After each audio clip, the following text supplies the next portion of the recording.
headquarters in Hollywood, where a lot of the country watched a very special episode of The White POTUS tonight. It was a night of pomposity and circumstance as Donald Trump addressed. Late night TV has long been a spot where comedy and politics come together, but not many hosts tackle politicians with as much enthusiasm as Jimmy Kimmel. He's always been open about his thoughts on former President Donald Trump, and after Trump's recent speech to Congress, Kimmel really went for it, making jokes, using sarcasm, and showing a lot of frustration. His response was quick, amusing, and very straightforward, making it clear how he felt. And anytime this maniac speaks, it is a joint session. It's a joint session. It's an edible session. It's a raid the medicine cabinet for anything to dull the pain. Trump's speech was already in the news before he even started talking. Everyone was curious. Would he follow the plan and discuss policy, or would he go off on one of his well-known rants? Would he talk about his legal problems or act like they weren't there? Will he be the presidential kind of Trump, or the one who talks about all sorts of random stuff for a long time? No one was completely sure, but one thing was clear. Late-night hosts like Kimmel were set to explain everything as soon as it ended. Fox News, anyway. Mostly English-sounding words semi-coherently strung together without any visible on-air defecation. A masterpiece. Sean Hannity really... When Trump finally got on stage, he gave a speech that was totally Trump in every way. It was really long, so long it felt tiring, going on for a tough 99 minutes. Just to give you an idea, that's longer than many Hollywood films and much longer than a typical State of the Union speech. Kimmel quickly joked about this, comparing it to a never-ending award show speech. He made a joke that even the Oscars play music when winners go on too long, so maybe Congress should have done that for Trump too. Shits in pants, Putin's forward pocket, his flatulency, the President of the United States, Donald Jelly Belly Trump. It wasn't only the length of the speech that made Kimmel excited, it was what Trump really said. As soon as he began to talk, it was obvious that fact-checkers would have a tough job ahead of them. Trump said strong things about the economy, crime, immigration, and foreign policy, but as Kimmel noted, a lot of them didn't really fit with what's true. 90% of Democrats disapprove of Trump. 90% of Republicans approve. First of all, who are these crazy 10% of Democrats who approve of what he's doing? At one moment, the late-night host even joked that 3 fact-checkers passed away just trying to keep up with all the wrong statements. It was a typical Kimmel moment. Humorous, yet with a genuine message underneath.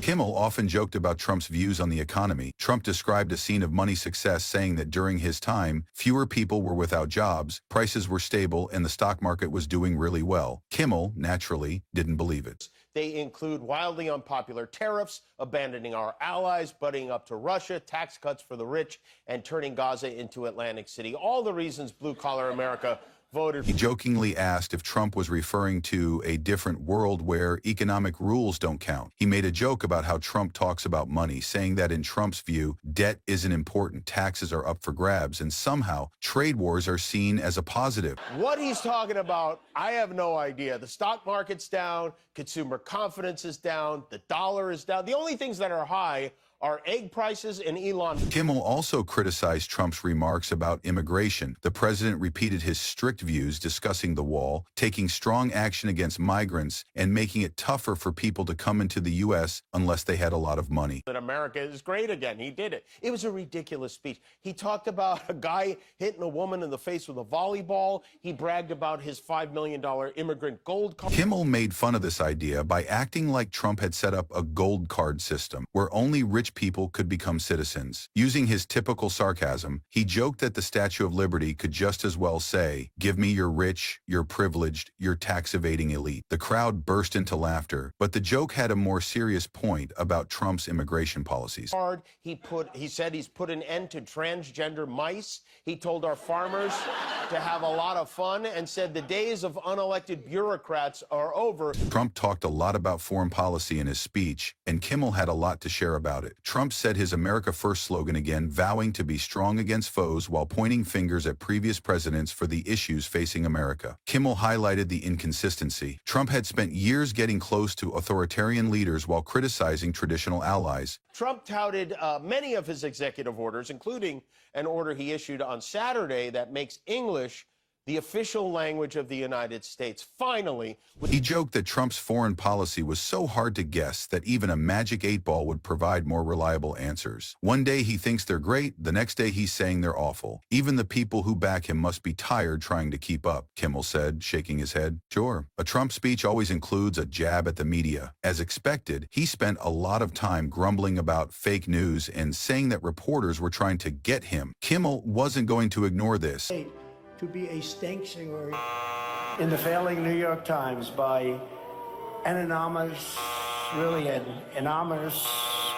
He highlighted the contradiction of Trump frequently criticizing the media while also depending on their reports to remain in the public eye. If the media truly wanted to harm him, Kimmel joked, they should simply stop mentioning him altogether. Let's find out how long he can go without any attention.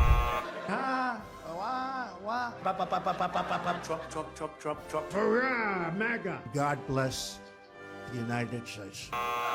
The responses to Trump's speech were just what you would think. Republicans cheered, clapped, and stood up every few minutes to show their support, while Democrats mostly remained seated, appearing uninterested. Kimmel had a great time with this, making fun of how often the applause happened, saying it likely added an extra 20 minutes to the speech. He also made jokes about the looks on some Republican lawmakers' faces. Some seemed really tired from all the fake excitement. Right now, they could use a rest just like we can, Kimmel joked.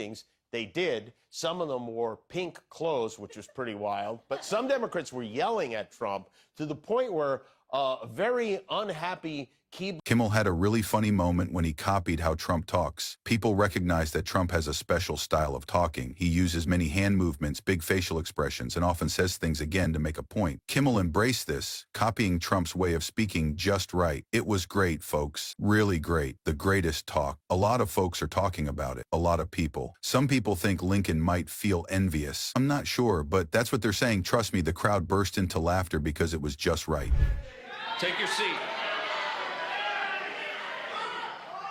Finding that members continue to engage in willful and concerted disruption of proper decorum. Yet, behind all the humor, Kimmel's monologue carried an important message. He wasn't just joking about Trump for no reason. He was using humor to point out important issues. Trump's casual approach to facts, his tendency to divide Americans, and his treatment of politics like entertainment highlight deeper problems. Democrats in front of me, and I realize there is absolutely nothing I can say to make them happy, or to make them stand or smile or applaud. Kimmel was doing what late-night hosts have been doing more and more lately, mixing funny moments with thoughts about politics in a way that gets people thinking. People had mixed feelings about Kimmel's segment. His fans really liked it, cheering him for making Trump answer for his actions and pointing out the silly parts of his speech. Lots of people thought that jokes are a great way to show false information, and they liked how Kimmel could do this well. On the flip side, Trump supporters were not happy. You could quit. You could go back to Mar-a-Lago and... They said Kimmel was unfair, claimed he was part of the liberal elite, and some even said they would stop watching his show. But let's be honest, Kimmel has dealt with criticism from Trump supporters before, and it hasn't held him back from sharing his thoughts. Have your head down that gold toilet for a few months. We'd like that. Maybe you'll find those secret documents you flushed. As things calmed down, it became obvious that both Trump's speech and Kimmel's reply showed just how split America really is. For Trump's supporters, the speech showed that he's still a strong leader, working for the country even with all the challenges he faces. For those who criticize him, it was just another reason why they think he shouldn't be close to the White House again. For comedians like Kimmel, it was another chance to show that sometimes the best way to handle politics is to laugh, because if you don't, you might end up crying.